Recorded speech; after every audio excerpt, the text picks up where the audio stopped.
Right?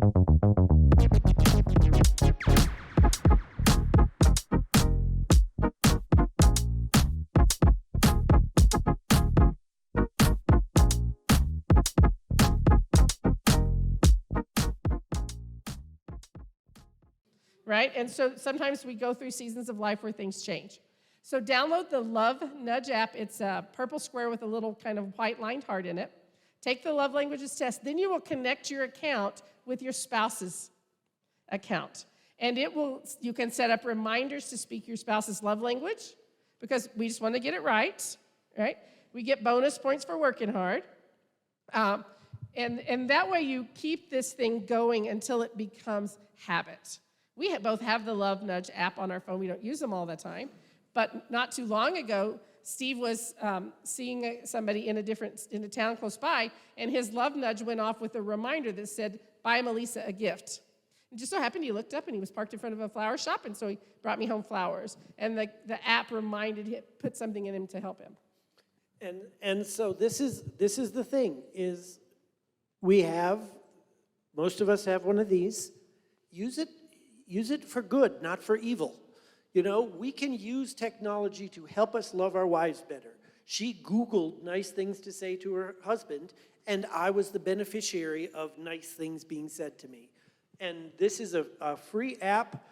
It reminds me to give her a foot rub, or buy her a gift card, or pick up a sweet, you know? And mine reminds me to give him a compliment, or appreciate his hard efforts, or whatever. And it's just a simple reminder pop-up that helps me so that I'm loving effectively and I'm not busy in my day and I don't remember, because I do love him, but I want him to feel loved. I want him to know he's loved.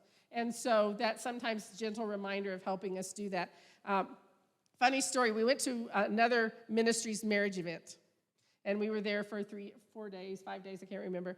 But at the end of the event, they brought out this glass bowl, and in it was, I think, 52 cards. More than that. Maybe more than that, maybe 100. And they each had a word on them, and they called it the compliment bowl.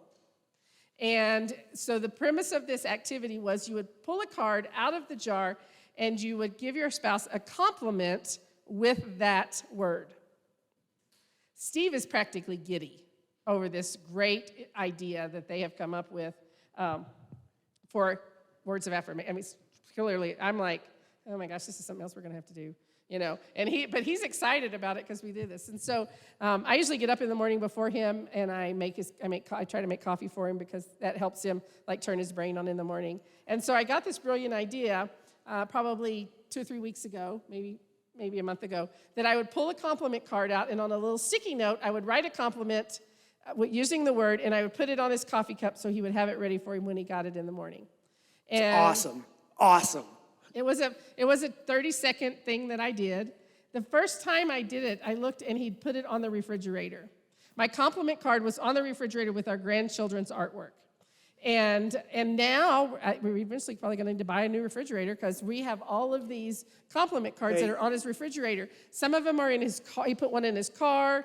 I've got one on my desk at the office. And I thought, that is a 30-second give that is paying off and moving the needle for him. Why wouldn't I do it? Why wouldn't I invest 30 seconds a day, a minute a day, think of a compliment, even if sometimes I try to make them funny ones. The other way, one day, I'm married to a super funny guy, and Steve has a really great sense of humor, but the word was humorous. And I'm a nurse. We also have a humorous bone, right, in our arm, right? And so I made the compliment about his bone and how well it held his biceps and stuff like that, and not about how funny he was, which... I don't put a lot of strain on my humorous by having really big biceps. I try to keep the wear and tear because I know they're going to have to last me till I'm 85 or 90. But so there's all of these simple ways. I remember one time on our anniversary, we had committed not to buy presents. I don't know why I would agree to that. Gifts is my love language, but we did because our money was tight. Because the boys needed new cleats for baseball. Yeah, probably. The boys needed something. And so I woke up one morning, and he had taken sticky notes, and he had written all of these words of affirmation. He had put them in a heart shape on the TV. He had hung them above the coffee pot. He had hung them put them in my drawers. They were on the mirror in the bathroom. There were like 75 of those things, y'all. There was one in the garage over the dog food that told her what a good and responsible pet owner she was. They were everywhere. I heard somebody go, who was that? Somebody out there just thought that was the best idea ever. I thought it was pretty good. He thought it was great, and I thought, I'm going to have to clean all these up, and he's going to want me to do something fabulous with them, and I'm going to be like, great. Thanks, babe, right? But I had to remember he's loving me well. And I told his sister what he'd done. She's like, oh, my gosh, I would have just died if my husband would have done that. That would have been the best thing ever. I'm like, I can send you your brother. He can do it for you. But, well, my sister's husband would never do that, and B, he's not my sister's husband anymore. that might be the reason. But, so learning to love smarter, not harder. Here's the thing. We all want to get it right. We want to get it right. We want to win at marriage, right? Otherwise, you wouldn't be here. So we're going to have you help your spouse get it right. You were going to say something. I can see it. I want to give you a tip to get it right that is not going to, A, take long to share, and B, not going to take long to execute. I mentioned it to a couple of couples on the break. And this is something we call a 3-part thank you. This is another short tool that can make an impact and help you do better at being married. We believe what gets applauded gets repeated. I mean, like, people like simple. We like easy. So if they do something you like, celebrate the heck out of it, because they are way more likely to keep doing it. We are going for the easy shot every single time. And so the way that we're going to help them get it right is we're going to give you a 3-part thank you that teaches you how to celebrate the heck out of it. I mean, you don't think every time I go to get in my car in the garage and it's clean, I don't say, dude, love this clean garage. Why would I do that? I like a clean garage, and I don't want to have to clean it. But my husband is more than happy to work for praise. And so he's, oh, Steve, man, you are my hero for getting my gas. Yes, I know I'm sitting in the car and I can pump it myself, but you know what? You're the best. Do you think I pump gas, ladies? I do not. Layups, not half-court shots. Right. So when they do something that moves the needle, that matters to you, do this. Thank you so much for taking out the trash. It means a lot to me because I hate the trash because it stinks. And it says to me, I want to keep you happy and smelling good.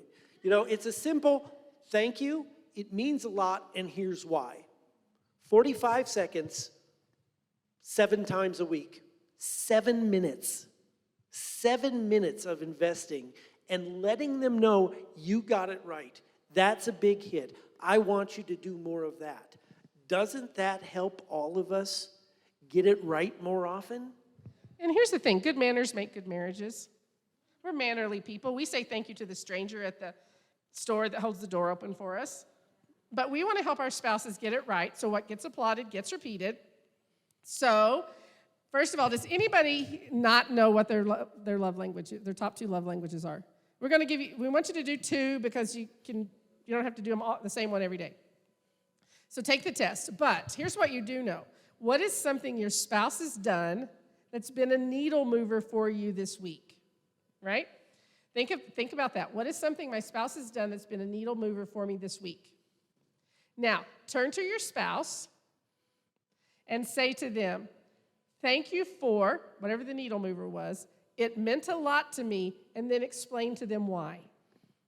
Thank you, Steve, for pumping my gas. It meant a lot to me, and I feel so loved to know that you do the jobs that I just really don't want to do for no other reason than you love me. Man, I'm so grateful that you would choose to pump the gas. Okay?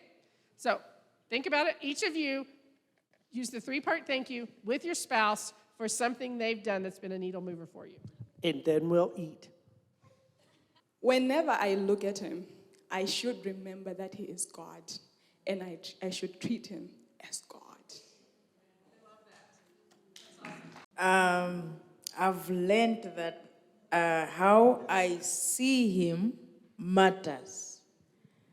To add on to what she said, that when I look at him, it matters because when I'm thinking of the negative things, the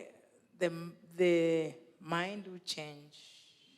Having a mind shift matters, and how you see them really does. Shifting that lens through you see them with matters. Because we can look at them as the selfish jerk we're married to, or the reason that we're mad or whatever, but they're the dwelling place of God. Who else has this takeaway?